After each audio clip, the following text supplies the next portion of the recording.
Hello everybody and welcome to another 1/6 review. I haven't done one of these in a while, have I?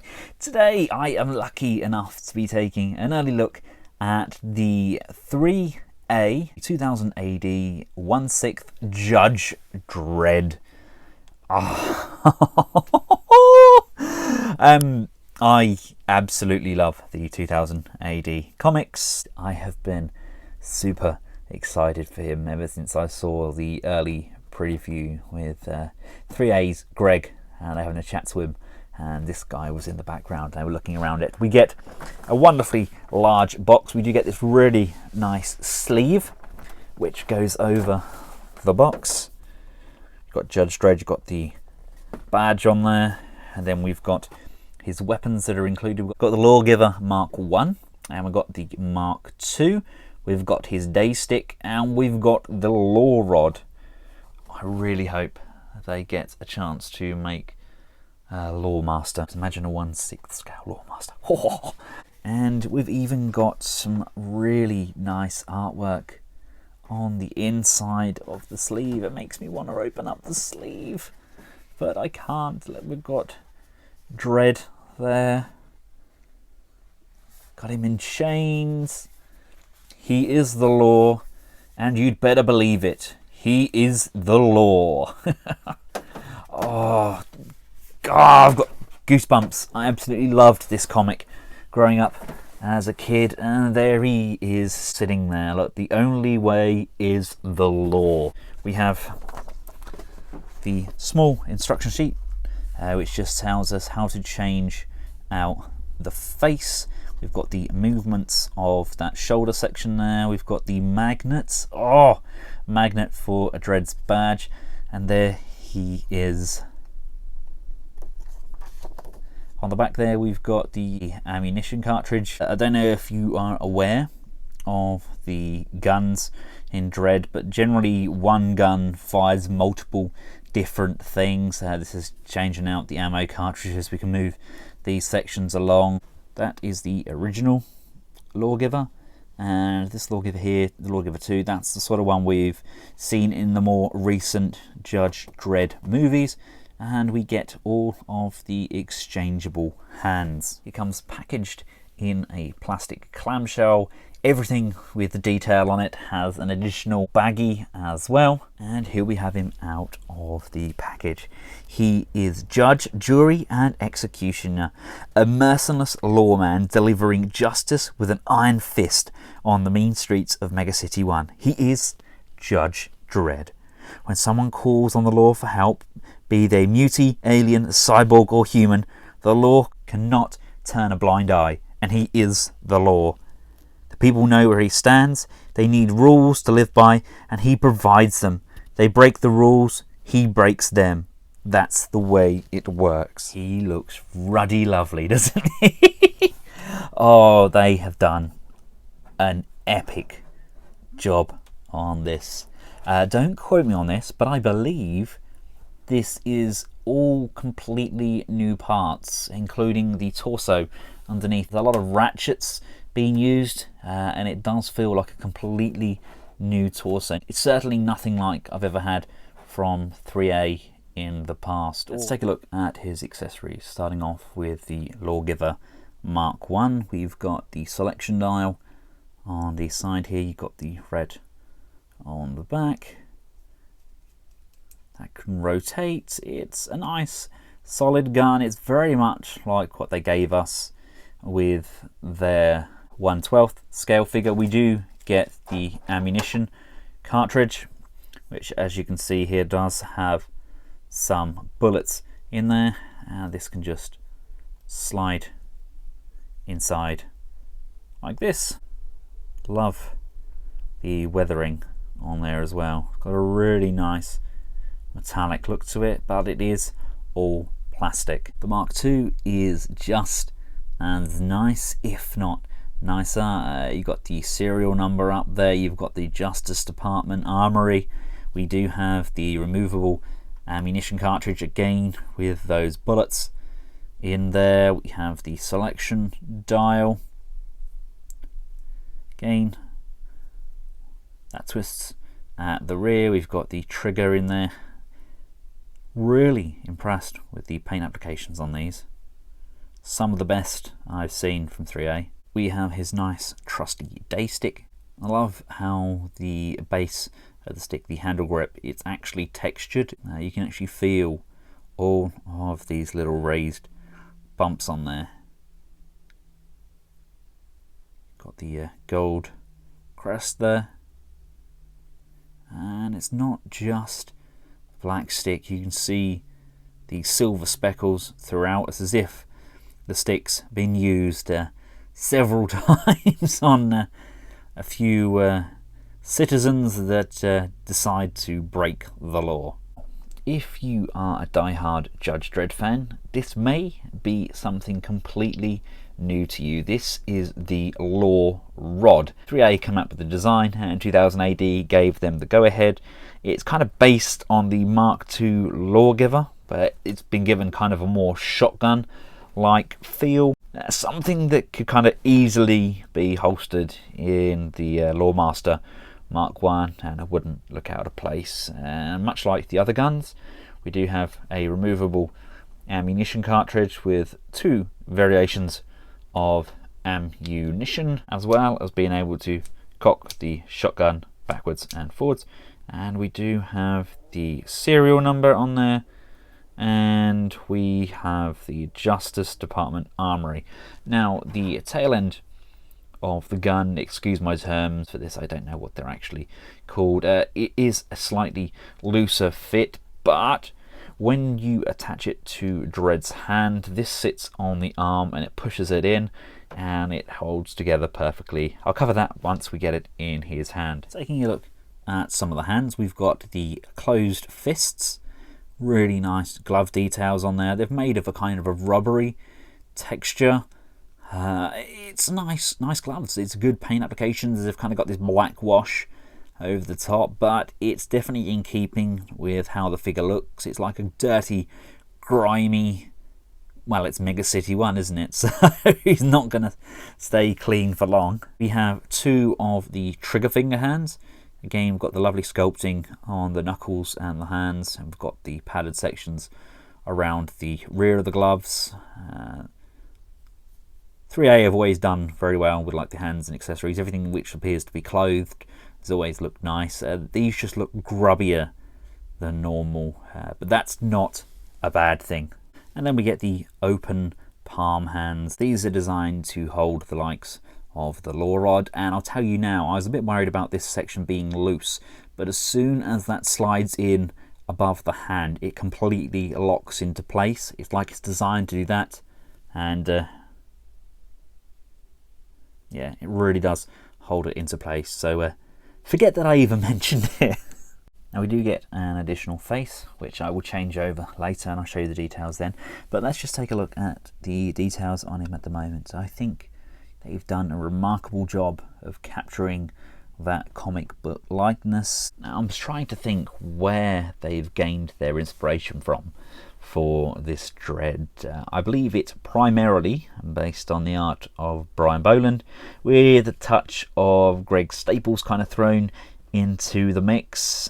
I love the kind of little white lines going down over the visor as well. The weathered detail here on the shoulder pads, that is really well done. Again, it looks very metallic, looks like die cast has been used, but in fact it's a very good paint scheme.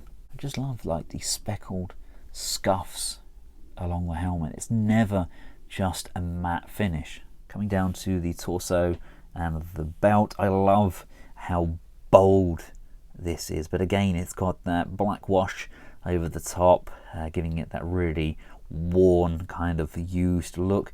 And we have that big huge gold chain coming down attached to Dredd's badge, and as previously mentioned, that is magnetic. His gauntlets and gloves look incredible. We have really nice big chunky arm pads, and the actual leatherette kind of texture of his jumpsuit is very much the same as what we got with their 1/12 scale figure. It's done in that kind of faux leather material, but it doesn't seem to really hinder his movements at all, and doesn't seem to really be wearing at all either. My favourite pieces from this entire set are the boots. They look like they are covered in dirt and grime. I actually went to wipe it off. I thought it was kind of just caked on, but it is a very good paint application. The boots, I mean, they're covered on the bottom of the treads as well. It really kind of brings across that kind of a filthy, dirty, grimy Mega City 1, or maybe Dredd has been out there trekking across the cursed earth.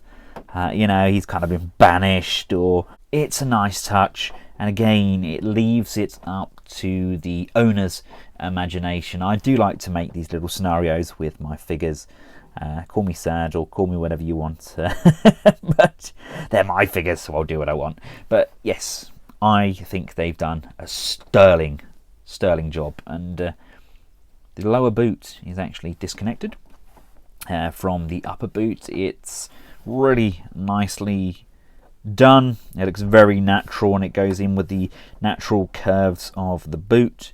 And in keeping these as separate pieces, we do gain a lot of articulation forwards and backwards and out to the side. We can slide the Lawgiver Mark 1 down, and then you slide the ammo cartridge in behind, and that just sits in there really nice. You just want to get your finger there and just peel off that dirt on his boots. It honestly does look so realistic. Now, as much as I love this sculpt on here at the moment, we do get the alternative sculpt. You can kind of see all of the pores on there. He's got this really grimacing grin. Fantastic paintwork. Wonderful lines, and just look at those teeth. Basically, the idea of these are to slide them in and out, so you never really get to see Dredd's whole face. It's just this lower kind of grimace, and basically what they hope to do is kind of get licensing to get the face sculpt inspired by Ezquerra, I believe his name was, or Jock, or any iconic Dredd artist. So they can just keep adding these on, so you can have a Dredd based on kind of your favourite art form. To change out Dredd's face, tilt the head backwards, grab underneath the chin, and just applying some pressure, just slide these tabs out. I mean, just look at that expression. That is a fantastic chin there. I love that kind of stubbled tone as well. Vice versa, to install that, slide it back up and under, and just push. There we go, and that's now tabbed into place. He looks angry. That's the face that, if we can get the bike, that's the face I think I'd have on him when he's on the bike. Now, with regards to articulation, the head can look back and forwards. It's actually on a separate neck joint and head joint, so the head can move forwards and backwards, look down and up, left and right, and we can tilt side to side. His head can actually shift forwards and backwards on the neck as well, so he can bring that chin all the way forwards, so he's kind of leaning right. Oh, that's a very unnatural look for the judge. Although the shoulder pads do give appearance of being really heavy, they're not. They're quite light, and they're just pinned in at the top, so you've got lots of motion there. The shoulders can come out. They're actually on a soft ratchet. We can come forwards and backwards, no real hindrance there. This can raise all the way up. We can bring it up so we can get a nice firing pose without any real hindrance. They tried to keep the look of this as close to Bolland's design as possible, when he had these really massive chunky elbow and knee pads. They've kind of had to weigh up. Do we make these smaller and get a little bit more range on those arms, or do we have them true to the comics and have them big and chunky? To be honest with you, you can move them up and you don't really lose anything. You can get him in a very natural pose, and then you just slide it back onto the elbow when you bring the arm down. It really doesn't hinder it that much, and I'm glad they kept with that look, because it really does help the general aesthetic. And we do get a ball mount on that wrist, so it can tilt left and right, and it can go up and down, and of course rotate. The waist can crunch forwards and back. We get a rotation left and right.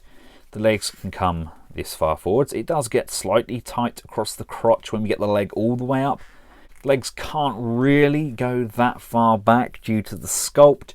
We get an upper thigh rotation, and as I mentioned with the elbows, we do have these rather large knee pads on, and again they do hinder the knee a little bit, but we do have a nice ratchet joint just kind of above and just below the knee, so we can still bring it up to that right angle, but they look incredible. They are the Judge Dredd knee pads. You know, he had this big, huge, chunky armored look. Now, before we change out some of the hands to put the guns in, we do get 2 additional wrist pegs. This is just in case, and as you can see, they're kind of a ball mount with a pivot up and down, and these just slide inside the arms, and then this tab here goes inside the fists. Just grab hold of the wrist and just give this a little twist, and this whole peg comes out, and then we can just give it a wiggle, and that just comes straight out of the fist. And let's bring in one of the gun hands, and we can just slide that back inside like that. I love how even with just a standing pose, he looks like he's now about to bring all hell to some criminal lowlife. He's just standing there with his day stick in hand, and he's just like, yeah, come on, bring it. And you know, I'm definitely not the best one out there to pull off a pose, but he just looks so badass, doesn't he? He's really good looking figure. Now those nice tight ratchets, coupled along with a very flexible, pliable faux leather jumpsuit, means we can get some very natural looking poses. Can't quite pull off the double-handed grip on the law rod, but it's almost there. The handle just bends slightly into the chest. We do have the butterfly joints at the top there, but they don't quite bring those arms far enough round. And my only real gripe about this figure is we don't really have locations to store the other weapons. We have the slot for the Lawgiver Mark 1, but that's it. I would like maybe some spare loops on the belt or something, unless they intend on giving us the Lawmaster and then having specific places and locations for us to store the weapons on there. But if we're not going to get that, then I would like maybe something on the boot for the day stick or something to go on, or maybe a tag on the belt. But I may be asking too much, but they gave us such wonderful weapons. I just want to kind of have him completely loaded up, ready to take on pretty much all of Mega City 1. Now, as much as I love this little guy, he absolutely knocks the socks off it. It's so nice to finally have a licensed 1/6 Dredd figure, but this is fully licensed, and it knocks it out of the park. He weighs in at 427 grams. That's 15.1 ounces. So there we have it, ladies and gentlemen. Please let me know your thoughts in the comments section below. It's a really nice, fun figure. I love what they've done with the paint applications. Some of you out there who are customizers may say, oh, they've done this wrong, they've done that wrong, or this is good, this is good. To me, somebody who can't paint, this figure has knocked it out of the ballpark. It looks absolutely glorious. It really does. He's been one of my most eagerly awaited 1/6 figures of the year. The next one being the 301 Punch Man. He looks awesome. Really fun toy. I hope you have all found this video useful. If you have, feel free to give it a big thumbs up, share and subscribe. And until next time, thanks for watching. Goodbye.